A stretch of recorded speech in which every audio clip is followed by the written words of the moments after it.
It's the show the establishment warned you about. Yes, it is the show the establishment warned you about, and for good reason, because you are likely to be exposed to things that challenge the status quo, conventional wisdom that is pushed by the big media corporate types and also every other establishment type that you can run across. We're here joining you from Tampa, Florida, where the Dr. Tommy Show originates from, and we're glad you're here. This Dr. Tommy Show is online at drtommy.com/podcast, and you can watch us on Rumble, and you can listen to us on any of the podcasting platforms, and we're happy you're here.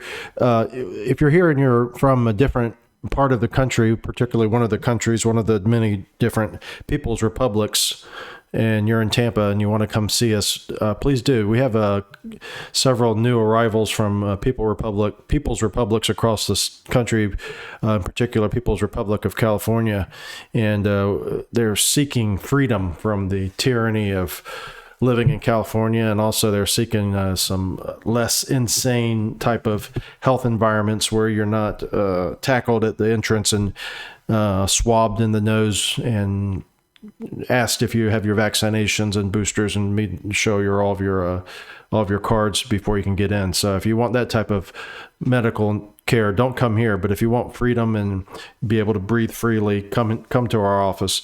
I have a stack here of a lot of stuff, and one of the stacks is something about masks, and it may be something for you to take into consideration next time you don your mask. Anyway, thank you for joining us. There's some breaking news on COVID. Speaking of masks, apparently President Joe Biden has contracted COVID. He was recently on his trip to the Middle East where he fist bumped MBS and then also did a couple of other things like say that the Holocaust was the honor of the Holocaust. And he also apparently begged for oil. And then they said that he didn't beg for oil. He begged for oil. He says he didn't. And then he also apparently accused the Crown Prince there of murdering the Washington Post columnist Khashoggi. And then the Saudi Arabian foreign minister said that never came up. So anyway, in the midst of all that, he did end up getting COVID apparently, but now he has very mild symptoms, they tell us. We've been waiting for this to happen. Obviously, this is going to have to happen because everybody in the United States apparently is going to get COVID at some point. And it was only a matter of time before Joe Biden got COVID. However, if there was somebody who was going to get COVID, he would be the last person on earth you'd think that would get COVID besides maybe the Queen. Although I think the Queen got COVID and she recovered. But anyway, Joe Biden's got COVID now and he's got very mild symptoms, but he's still going to take Paxlovid, which is the new drug from Pfizer, which is supposed to make COVID symptoms not bad. But that's the one that Dr. Fauci took and then had the COVID rebound, Paxlovid rebound, and got worse symptoms. So I don't know if that's such a great idea for Joe Biden to be taking Paxlovid, especially if he's got very mild symptoms, they say. I mean, he's fully vaccinated, so he's got 2 vaccines, or 2 shots. He's had 2 boosters. And so if he has very mild symptoms, what's the point of taking Paxlovid, especially if you're going to potentially get COVID rebound? But anyway, they're going to give him Paxlovid. We'll see what happens with him. But this brings to the mind the thing we've always been talking about here is if these people are getting COVID, everyone's getting COVID, and now the guy in the whole world who should be the most protected from COVID because of the testing and everything that's got to go on in order to see Joe Biden, you have to be tested. Joe Biden gets tested all the time. He fist bumps foreign leaders. All these things, all these precautions are taken, and still he got COVID. Why in the hell are we still mandating the vaccine, which is clearly worthless again in preventing COVID infection? It's clearly worthless. So anyway, we have this thing in here, the stack here about there's a judge that has finally, where is it here? There's a judge that ruled against the mask mandates for some of the military guys that were about to get kicked out. And it's taken things like this judge has ruled against the kicking a person out. these people out. But it also took a judge down here in Tampa ruling against masks on the airplanes to push back against the COVID madness.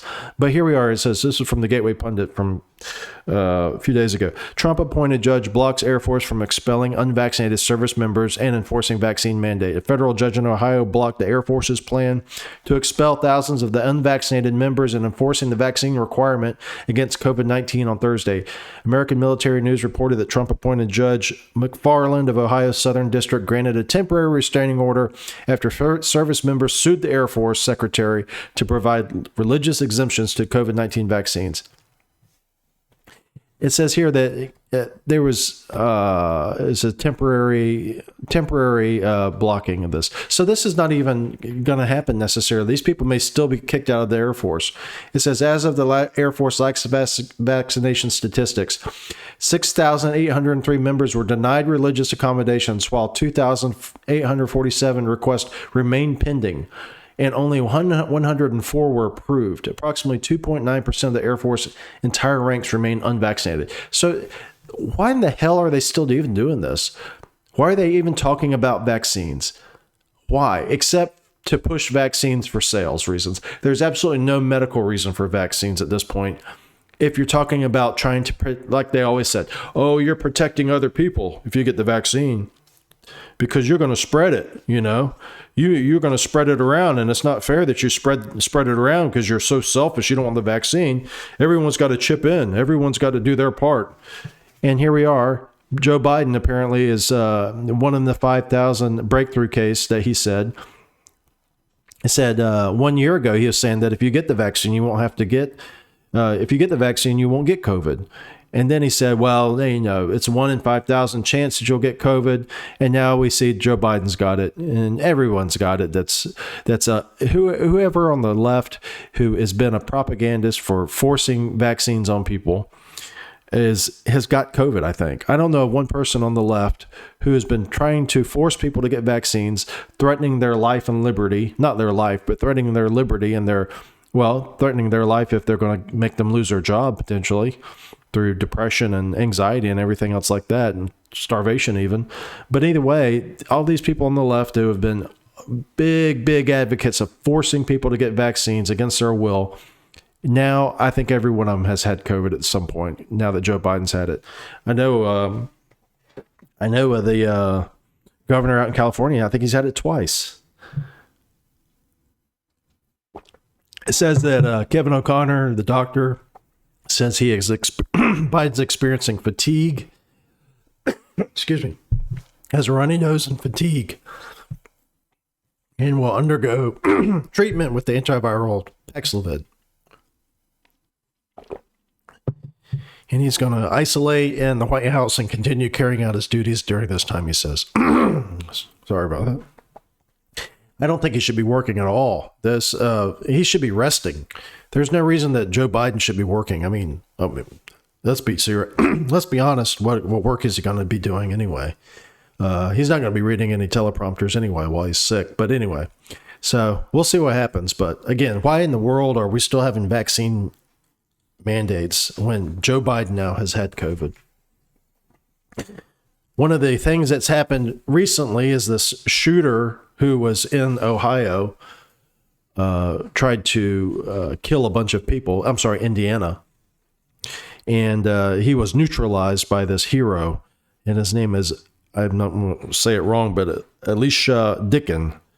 It's spelled Elisjsha. I don't know how you pronounce that. But anyway, this young man, 22 years old, he opened fire on the Indiana mall shooter and neutralized him in 15 seconds. It says that the New York Post, this is from Breitbart, the New York Post points out that the police chief initially said that Dickin returned fire 2 minutes into the attack.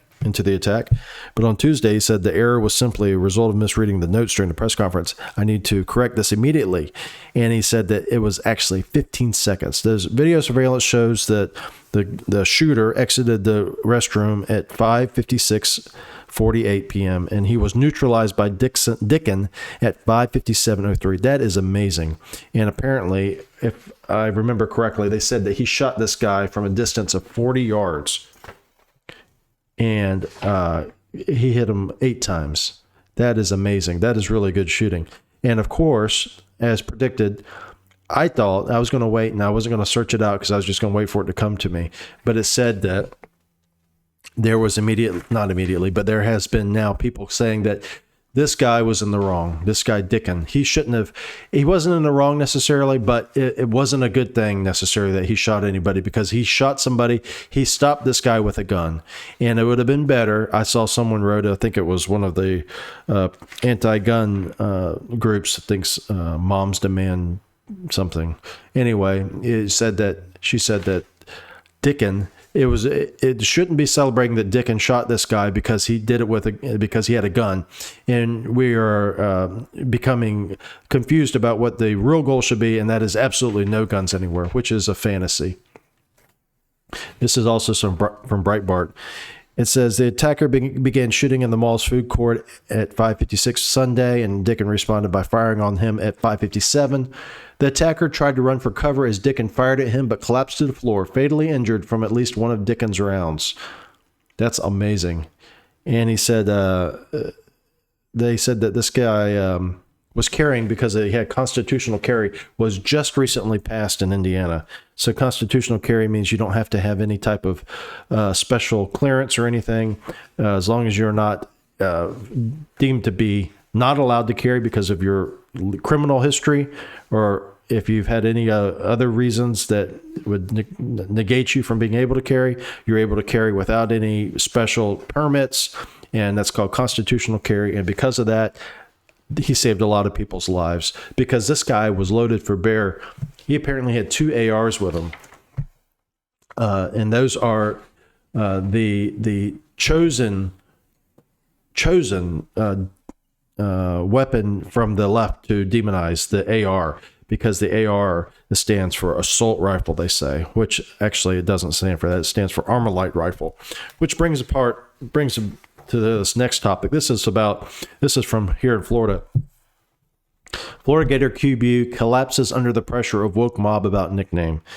It says, according to Daily Wire, this is from trendingpolitics.com. According to Daily Wire, Anthony Richardson, quarterback for the Florida Gators, stated that he is going to change his, quote, AR-15 nickname, which is a combination of his initials and his jersey number, along with his scope reticle logo, after talking things over with those close to him.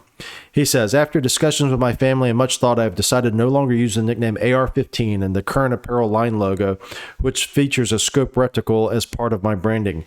While a nickname is only a nickname, and AR-15 was simply a representation of my initials combined with my jersey number, it is important to me that my name and brand are no longer associated with the assault rifle that has been used in mass shootings, which I do not condone in any form. So here we are. The left jumped on him because he said his nickname was AR-15, which is his initials and the number 15.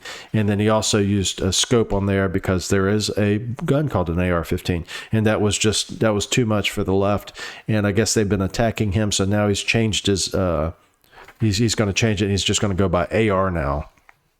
And like I said, AR does not stand for assault rifle. Michael Moore and all you other uninformed people out there, Armalite Rifle is the name of the company that initially made that style of rifle. But anyway, it's sad though, because he had to change his name. But what's even sadder is he has to fall in line and he has to kowtow and use the terminology assault rifle. Assault rifle is a made up term. There's no such thing as an assault rifle. I mean, it's stupid. What else have we got here? Oh, here's back talking about those masks. This is from Conservative Review and Daniel Horowitz. It says, new study finds masks become disgusting bacteria traps as mandates continue. A new study published in the Scientific Reports cultured bacteria and fungi from both sides of the mask, worn by 109 medical school volunteers. The findings weren't very surprising, but they also weren't pretty. Turns out that 99% of the samples had bacterial colonies growing on the inside of the mask, and 94% had it on the outside. What about fungi? 79% of the samples had it on the inside, 95% on the outside. Several of the bacteria were potentially dangerous, such as Staph aureus, Bacillus cereus, Staphylococcus saprophyticus, and Pseudomonas luteola, which I've never heard of that. Pseudomonas can cause a nasty infection, though. All of those could potentially, but especially Pseudomonas. But yeah, you knew this. You know this. If you wear a mask all day long, every day, all day, there's two things that are a problem with that. Okay. One is you're trapping stuff that your body's trying to get rid of, whether it be gases or other types of particles that your body's trying to expel through respiration in the mask mechanically. Okay, that's one problem. What's the next problem? Well, the next problem is the mask itself. It becomes contaminated. You breathe in, you breathe out. You breathe in, you breathe out. Moisture gets trapped, especially if you live in Florida. It's already hot. And then now you're going to wear this thing day in and out. And then early on in the pandemic, quote unquote, they were saying, well, N95s are better, but N95s weren't very plentiful. And so people were wearing their N95s day in and day out. And I remember seeing some people wear N95 masks, including AOC, that in a video she had where they were just completely filthy, dirty, and people just kept wearing them and wearing them. It just, it grosses me out to think about it. Anyway, so, I don't know. Maybe Biden wasn't wearing his mask right, and maybe if he had changed his mask out, maybe he had bacteria or fungus or something on it that helped him get sick with COVID. Who knows? It's back to AOC. This is pretty funny. This is from American Greatness. It says AOC and Ilhan Omar pretend to be handcuffed during arrest at an abortion protest. So these guys were out there in the front of the Supreme Court protesting, and then so I don't know why they got arrested, but they got arrested. They probably called their buddies in the Capitol Police and say, hey, I'm going to go protest. Will you come and please arrest me? Anyway, they come out and they arrest them. And then they walked her out and she pretended like she was handcuffed. I don't know why she did this. I know why she did this, to make it look like she's some type of hero. She's fighting the power, whatever the case is. But why pretend to be handcuffed? Why don't you just tell your buddy cop, hey, put handcuffs on me. Let's make this look good. You know, put handcuffs on me and I'm going to fight a little bit and I'm going to just make it look good. Instead, she just puts her hand behind her back and she acts like she's handcuffed, but she's not handcuffed because in this day and age, you know, there's going to be pictures of this. I don't know why she did that. But it goes to show that what her idea of her own voters are is she thinks they're very stupid because she says, look, my voters are so stupid. I'm going to pretend like I'm being handcuffed and they're going to think I'm some kind of hero. And then I guess she figured they would never find out. I don't know why. Who knows? What else here? This is a surprise. This is shocking news here. Fox News. New Jersey transgender woman transferred from women's only prison after impregnating 2 inmates. This is from Fox News. A transgender woman incarcerated at a women's only prison in New Jersey has been moved to another facility after impregnating 2 female inmates earlier this year, according to a local report. Now, explain that one to me. A transgender woman incarcerated at a women's-only prison in New Jersey has been moved to another facility after impregnating 2 female inmates earlier this year, according to a local report. Demi Minor was transferred last month from the Edna Mahan Correctional Facility to Clinton to Garden State Youth Correctional Facility, a prison for young adult offenders, a spokesman. So they took this person, Demi Minor, and who impregnated 2 other women, and put this person in a youth prison. And it says that this person was, it says, Minor's move came after the paper reported in April that 2 women at the center at the correctional facility became pregnant after, quote, consensual sexual relations with another incarcerated person. Well, aren't they supposed to say another incarcerated woman? Anyway. And it says here that in 2021, New Jersey enacted a policy to allow prisoners to be housed according to their gender identity, following a lawsuit brought forth by a trans inmate who lived in men's prisons for 18 months and the American Civil Liberties Union of New Jersey. The policy was mandated to remain in effect for at least... So some lawsuit now. So why don't they do this? Why don't they do this? Instead of transferring this prisoner to this youth facility where these kids are, these innocent kids, they should just house this person in the American Civil Liberties Union office in New Jersey. Let's see what happens. Okay. This is more good news from D.C. Senate advances massive subsidy bill for the semiconductor industry. The Senate voted 64-34 to advance a more modest version of a long-debated bill that would subsidize domestic semiconductor production late Tuesday night. Is there not anything that we can do in our country via the government that doesn't include taxpayers having to pay somebody money? Are microchip companies really that poor that we have to give them money from our pockets? I mean, last time I checked, weren't we talking about there's going to be a recession coming? And weren't we talking about people were getting pounded by higher prices for everything, especially food and housing? And now here we are, we're going to give subsidies now to computer chip companies.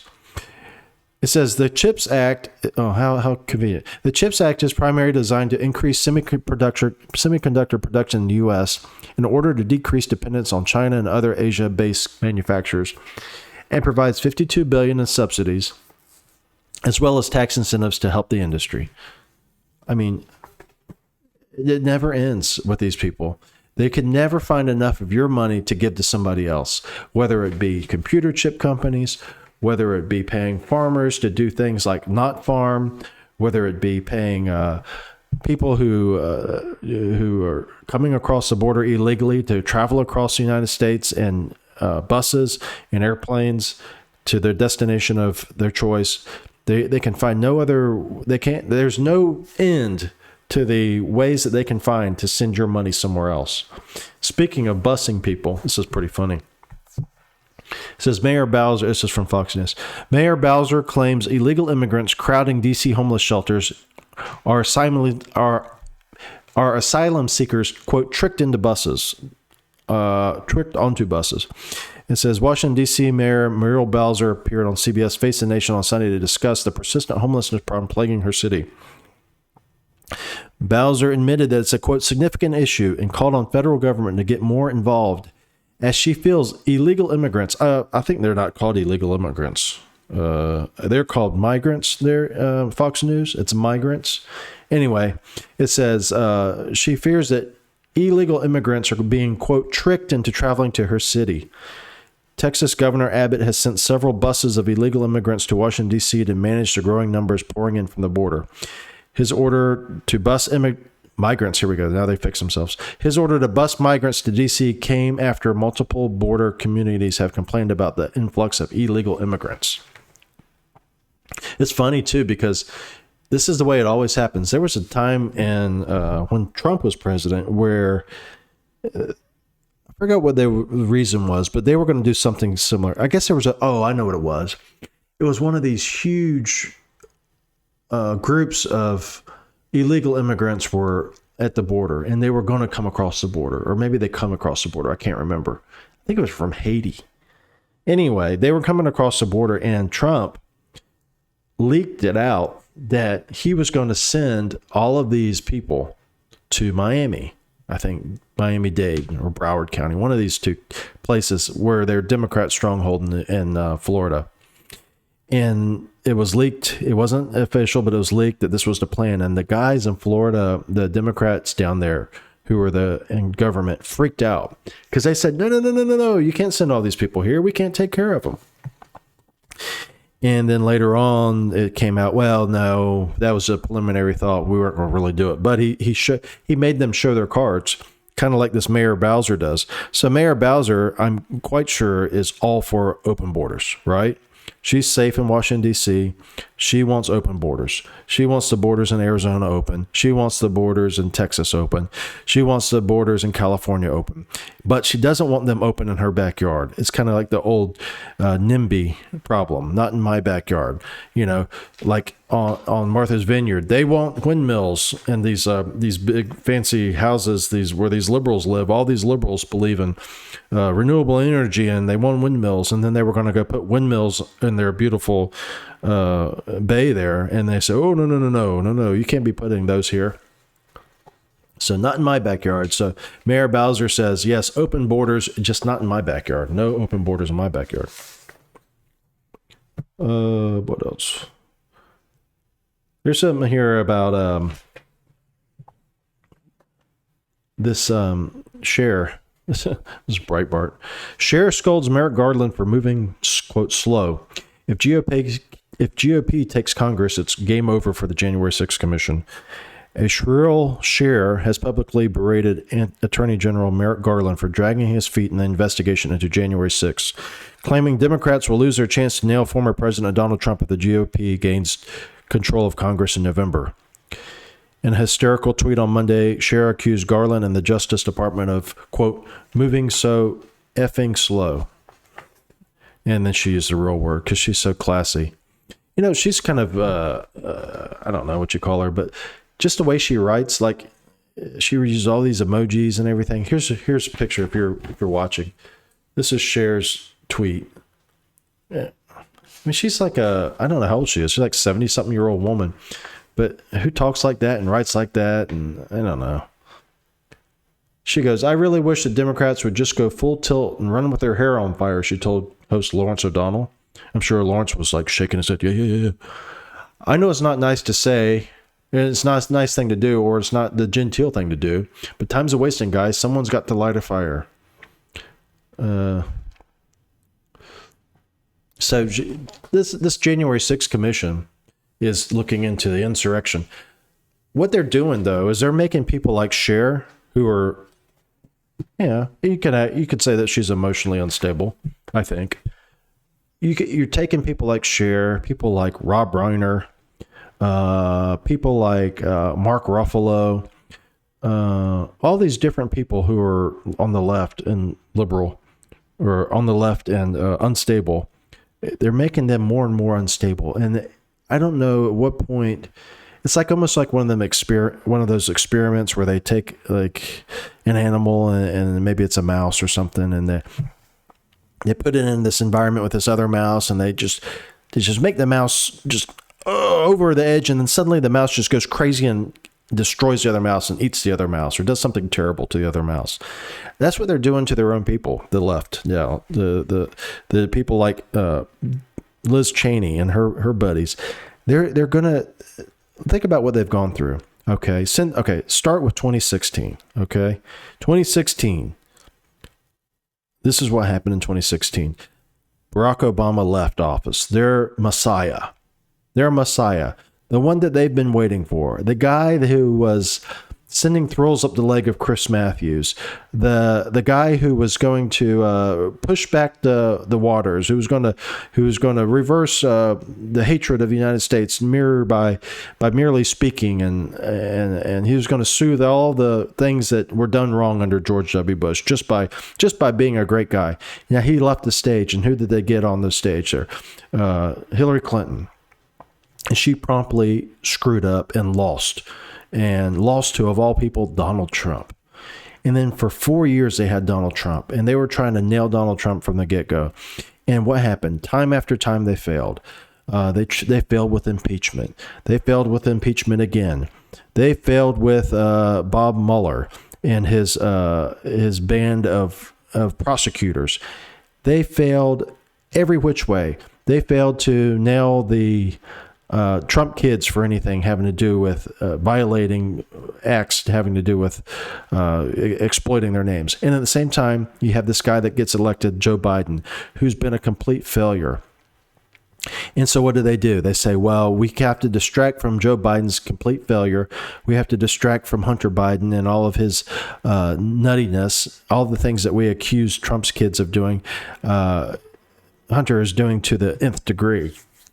And then they said, well, we're going to have the January 6th committee, and the commission is going to make it to where Trump can't run again. It's going to make it to where he's persona non grata. And what is the January 6th commission doing? Nothing. No one's watching it. No one's taking it seriously. And then you have these people like Cher and Rob Reiner and Mark Ruffalo, and they are the ones that since 2016 have been badgered. At what point, after all these failures, after 2 impeachments, after the Mueller report, after January 6th, they're going to keep driving these people to insanity. And pretty soon, something is going to happen. They're not doing these people any favors by doing this January 6th thing. If they were really cared about their voters, if the people in charge really cared about for instance, Cher and Rob Reiner, they wouldn't be doing this, but they are using these people. They're using them, and they're using them to, incite their other base to get out. I don't know what their deal is, but they're going to drive them completely out of their minds. What else here? So, this is kind of funny. This says from the Washington Post, Brett Kavanaugh's neighbors for abortion rights, but tired of protests. And it says these people are basically the people who live in Brett Kavanaugh's town are all for abortion, but they just don't want these abortion rights people in their neighborhoods. And the abortion rights people are causing chaos in their neighborhoods. It says 2 months after demonstrators arrived, often vulgar and loud, 46-year-old artist who is a neighbor of Kavanaugh's named Emily Strolson has come to see the methods as so disturbing that they come Wednesday evenings. She and her family head out for a restaurant for a long dinner. I understand where their passion comes from, but I've had enough. The mood seems to be shared up and down the street of towering trees, tightly spaced homes, and families with children. The vast majority of people here are pro-choice. I don't know how they know that. Says Lyric Winnick, speaking on our front porch, several homes down from the conservative justice. And the vast majority of people here think these protesters have gotten out of control. Here we are back again to the not in my backyard. So they don't mind the people chasing. These people probably don't mind Brett Kavanaugh getting chased out of his house, out of the restaurant where he was at Morton's, chased out of the restaurant out of the back door. But they do mind if these people come to their neighborhoods. It's kind of like when they were burning down buildings and stuff in the Summer of Love in 2020. They were burning down the BLM riots, burning down all these buildings, and all these liberals were cheering. And then they started burning down their neighborhood, and then they got on Twitter and they're like, wait, don't do that. There's this thing with the late show people are going into the Capitol building, but they're not being prosecuted. This is from the Daily Wire. It says, the United States Attorney's Office for District of Columbia said Monday it cannot move forward with the misdemeanor charges against members of Stephen Colbert's crew. So these guys were in the Capitol doing some type of comedy sketch. I don't know if you can call it comedy or not. But anyway, they were doing some kind of sketch, and then they got called by the Capitol Police and arrested, but they're not being prosecuted. And it says here that after a comprehensive review of all the evidence and relevant legal authority, the U.S. Attorneys General for District of Columbia has determined it cannot move forward with misdemeanor charges of unlawful entry against the 9 individuals who were arrested. And it says here that the individuals entered the building on 2 separate occasions, were invited in by congressional staffers to enter the building, and were never asked to leave by the staffers who invited them, though members of the group had been told at various points by the Capitol Police that they were supposed to have an escort. It says here, they went down to the hallway and tried to harass Lauren Boebert, Republican of Colorado, or went to her office. They were arrested near the office of Representative Lauren Boebert around 8:30 p.m., charged with unlawful entry. What it doesn't say here is the reason that they weren't charged is because they're liberals. And liberals, as you know, don't get charged by and large for anything having to do with their ideology. So if you're doing anything that's in support of your ideology, if you're in support of defunding the police and you happen to burn down a police precinct, you're not going to be charged with that. If you're a liberal comedian and you go on to if you go into the Congress late at night with the idea of harassing your political enemy, you're not going to be prosecuted. If you are the son of a elderly, very frail, cognitively challenged president, and you're doing all kinds of illegal activity on your own time, and also leaving evidence of that on your laptop, you're not going to be charged. So that's the key there that they left out of this news article is the reason they're not being charged. This is kind of scary. This is from Gateway Pundit. It says, not making headlines. Tanks are in the streets in China protecting banks from anxious customers withdrawing from their accounts. Tanks are now in the streets of China protecting the banks from angry customers who are demanding withdrawals. China's economy is not good. President Trump saw this and put China in a difficult spot during his administration to stop the communist regime from stealing intellectual property. It says here that this pictures of these tanks. It says, this is on Twitter, someone named Wall Street Silver. Tanks are being put on the streets in China to protect the banks. This is because the Henan branch of the Bank of China is declaring that the people's savings in their branch are now, quote, investment products and can't be withdrawn. And here's a picture. So why is that important? Well, the reason that's important is because China is really our American left's blueprint for America.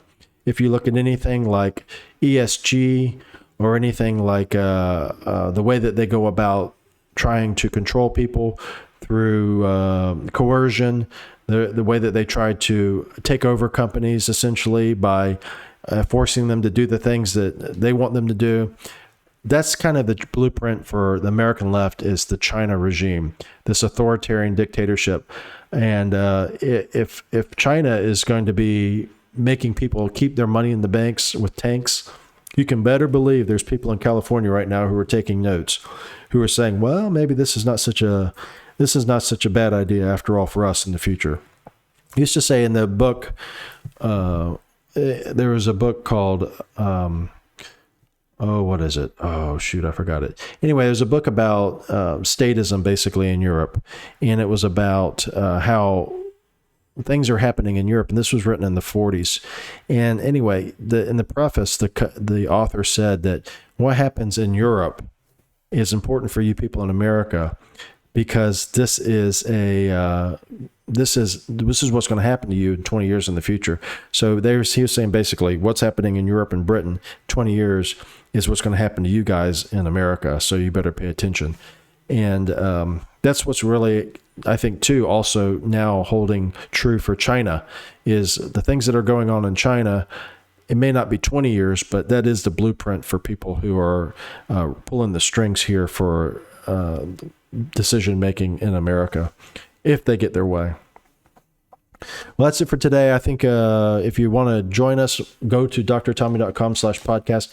If you, like I said, are in the area and you want to find a more freedom-oriented, liberty-oriented medical practice where you are treated as an individual, not as a group, then you can join us on join us at Echelon Health.